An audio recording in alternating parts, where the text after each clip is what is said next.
So welcome again. I am Tanya Global of Youthful Solutions, also Jamaica Professional Youth Workers Association, and the many other groups that I'm a part of. But today I speak for Youthful Solutions, and welcome to our conversations. And so today in our conversation, I want to talk about youth development and its relevance to business development.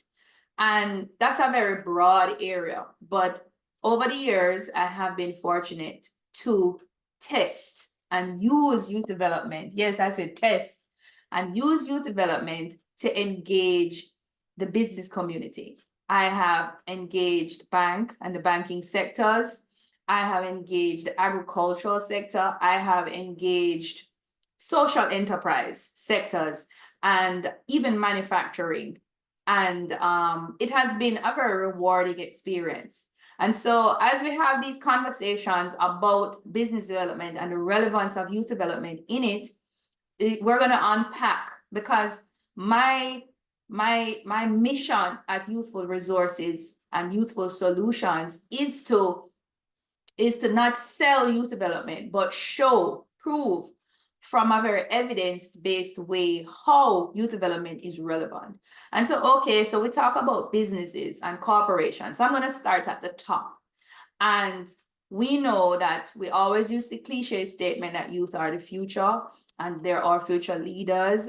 But my statement is youth are the future today. So the future doesn't begin tomorrow, because if the future began tomorrow, then we wouldn't be prepared. And usually we're not, because we are always in the future now reacting and responding. So if you are into business development, if you're a corporation, you spend millions of dollars in terms of human resources, in terms of product and service development. As we move into this new era of technology already exists, but it's amplified. We now have a lot of millennials, and a lot of our employees will be millennial age. They will be youth age, and millennials are broken down into different categories. So the youngest of the millennials are the alpha generation, and they are expected to be the generation of change. And we have older millennials. I am one of the oldest generations of millennials, Generation X. And Generation X is not even considered millennial, but it is. It is the first generation of millennials. It is the introduction of technology in our dispensation of time. And so you have 30s, you have 20s, you have teenage, and you, as I said, you have the younger ones, the 12 and unders, the millennial, the alpha generation. And so you are developing products and services for these generations. You are responding to a shift in time, that these are the creators, these are the innovators. And we've seen that. We've seen that in technology, where young people have really owned the technological space. So you will have a lot of millennial age employees. And understanding trends is good, but understanding the science of youth development is even better. When you are thinking about employing and motivating and keeping millennials connected in a way that you get the full potential. So here at Youthful Solutions, we even have our product called Reconnect to Youthfulness. And what we do is we go into companies and we see the disconnect. We see the battles with what the millennials call the dinosaurs and the millennial age populations. And I'm also an older millennial, so I also experience it. And we see the archaic battle of your generation, my generation. And we go in, and what we do is two things. We assess the environment, and we help the human resource development group to be able to tap into this powerful energy that millennials have. Powerful energy in terms of learning, in terms of shorter span learning and shorter span outcomes, and being able to keep motivated and empowered. Because when you have an employee that is very dynamic, very energetic, very creative, and you want to retain them, but not just retain them. You want to engage them in a way where you can harness that. That's like a battery charge power. Then you have to apply certain techniques. You have to enable a certain environment now where you can harness this power. So that's the first thing. The second thing is that if you are able to get the older people, the more mature people, the what the millennials call the dinosaurs. Dinosaurs are humongous. They're huge. They are gigantic. There's a lot of misunderstanding about them. And if you can get them to tap into their youthful energies, because it doesn't die, it's there. What happens is social norms, social pressures, social forces, they begin to layer the young person, layer that, pardon me, layer that personality, layer those inherent energies under all of these social conforming pressures and silence the youth inside. And so we go in and we have worked with CEOs of major banking corporations, and we go in and we do different capacity building, team building activities.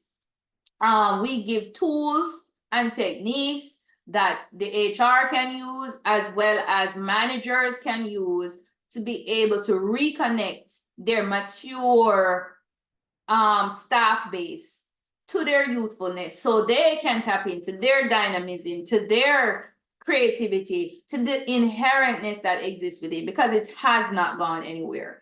And so youth development in business development is very important, and business growth, and being able to take your business from where it is into the next dimension, the next level, and to sustain. And so because a lot of corporations, what they do is, because they cannot grow, what they do is buy younger, smaller companies and then piggyback on their inherent natures of youthfulness. And so if you, as a long-standing organization, is able to tap into that reality, because one of the things we have to understand is, not because somebody is young means that they are aware of their inherent abilities.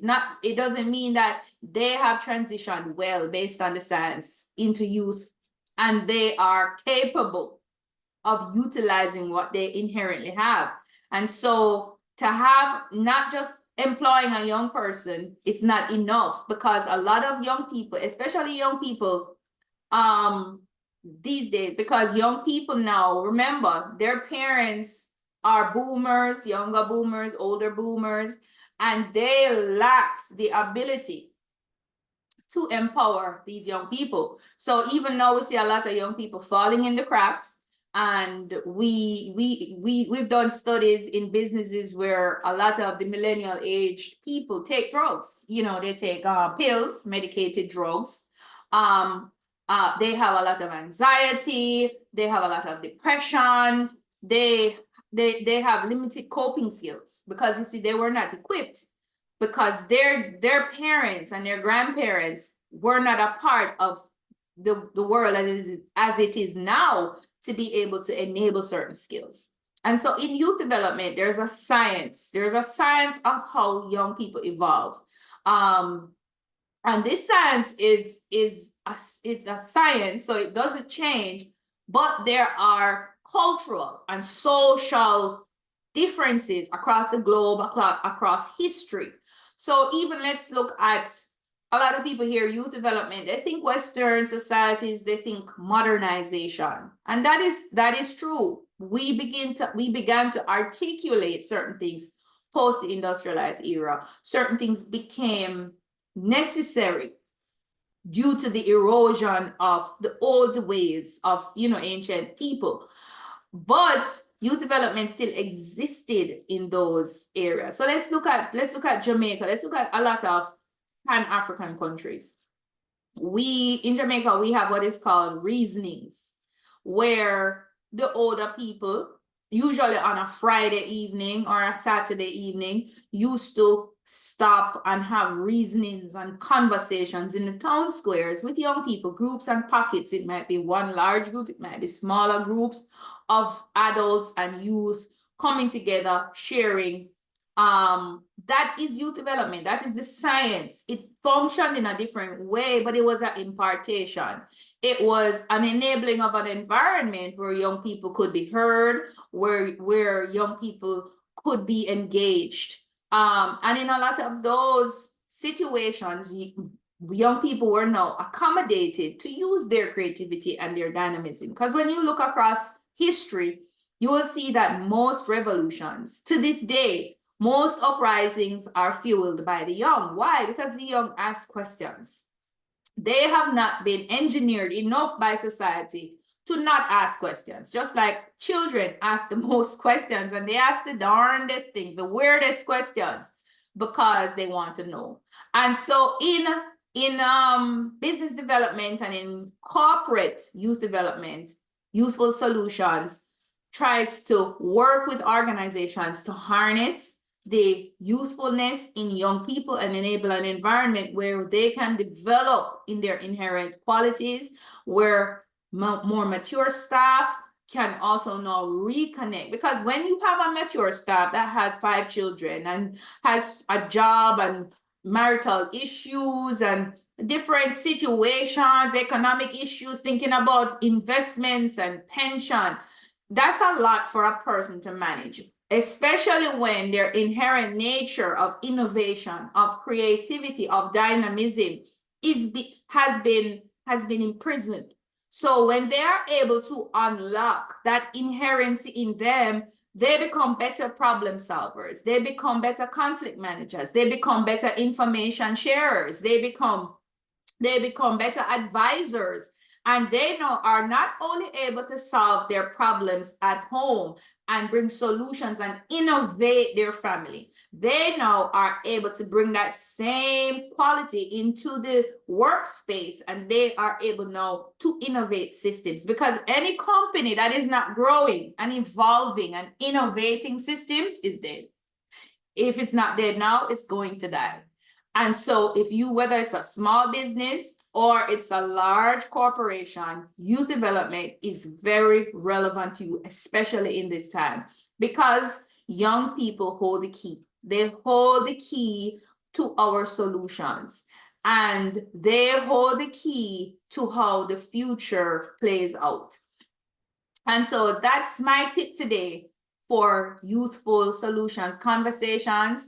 Youth development is relevant to corporate entities. It is relevant in the private sector, and I'm encouraging businesses to tap in to the power of the science, the process, and the approach of youth development as you take your business into overdrive in this advanced technological era. So again, thank you.